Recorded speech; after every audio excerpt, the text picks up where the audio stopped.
Hey, it's John with Behringer, and welcome to Music Studios. Today I have the x32, the flagship model of the x32 family of digital consoles. The x32 is loaded with Midas designed microphone preamps, motorized faders, wireless mixing capabilities, and a full multi-channel audio interface, making it great both live and in the studio. Let's have a look at some of the features of the x32. Looking at the control surface of the x32, we'll find our 25 motorized faders, divided up into 16 for inputs, 8 for buses and DCA groups, and a master fader on the right. For our inputs, we'll find channels 1 through 16 on the first layer over here. Then we'll find 17 through 32 on the next layer. And on the third layer, we'll find inputs for our auxiliary inputs. These are the 6/4 inch inputs on the back of the console.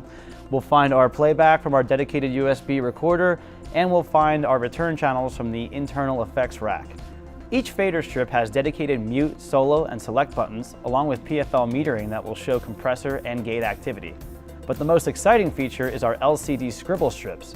These are going to allow you to label each channel with colors, text, and even pictures so that you'll always know where you're at when going between layers.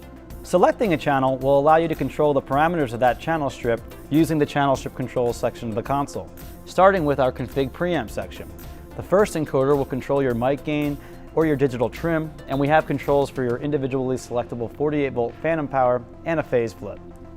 Next, you'll also find our low cut, which you can engage and dial in here on the surface, or you can press the view button and bring the parameters onto the 7-inch TFT screen for dialing it in further. Now you'll find these view buttons on many different sections of the console, and again, it'll allow you to just jump right into that section and control the more advanced parameters. So moving on, we'll find next we have our gate and our compressor, and again, I can dial those on with the threshold here, or I can press view and find my more familiar parameters such as attack, release, all of that's in there. All you have to do is hit the view button. Next, we have our 4-band parametric EQ. Now this is a fully parametric EQ, so we have high and low shelving available to us, and we also have 2 different parametric modes, a vintage and a regular parametric mode as well.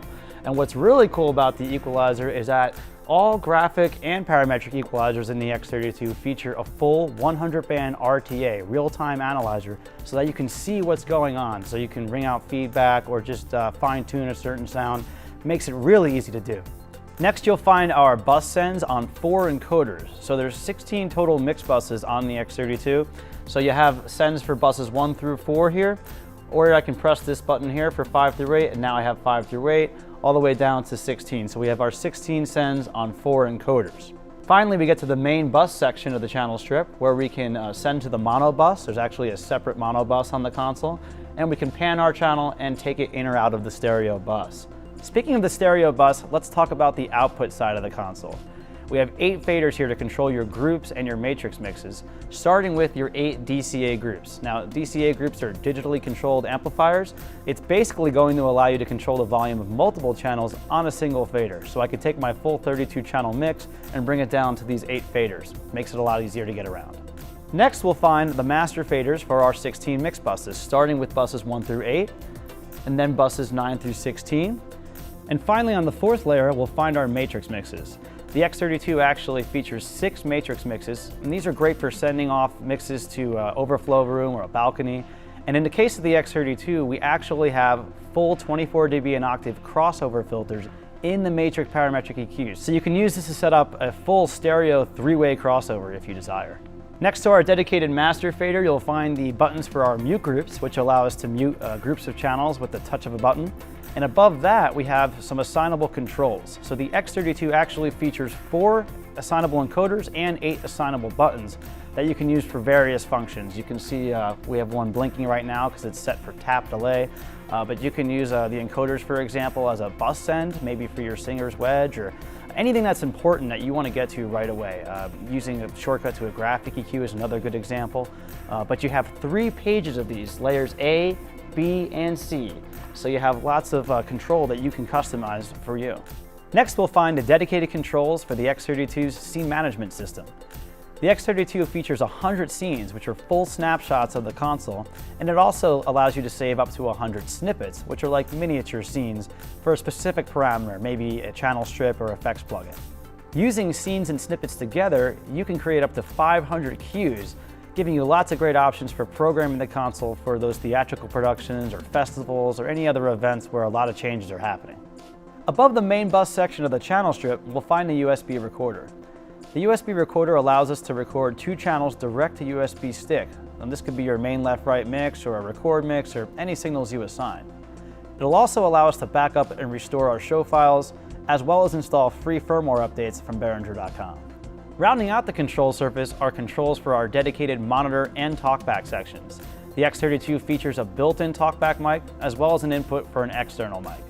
Now let's look at some of the menu options near the screen, starting with one of the most exciting features of the X32, and that would be the 8-space effects rack.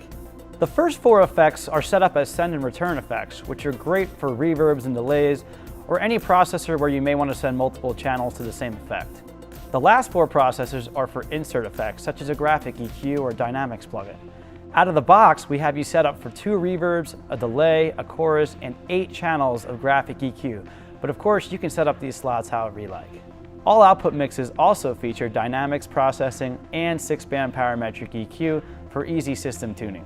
Above the effects, we'll find the library button.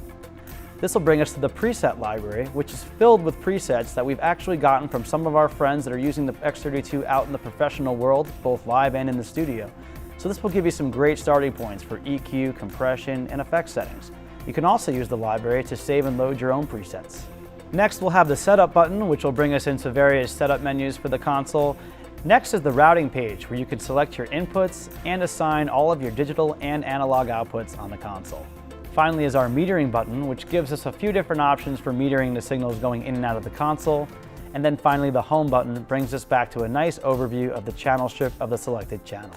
So that about rounds out the control surface of the X32. Let's have a look around back where we'll find our inputs and outputs. First, we find our 32 Midas designed microphone preamps. These are award-winning preamps that are very clean, you're gonna love them. Just below that, you'll find your 6/4-inch inputs and outputs.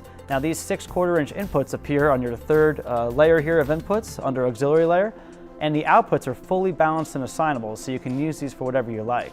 You can also use these together for interfacing any external processing. The last 2 of these inputs and outputs are also on RCA connectors in case you need to interface geared that way.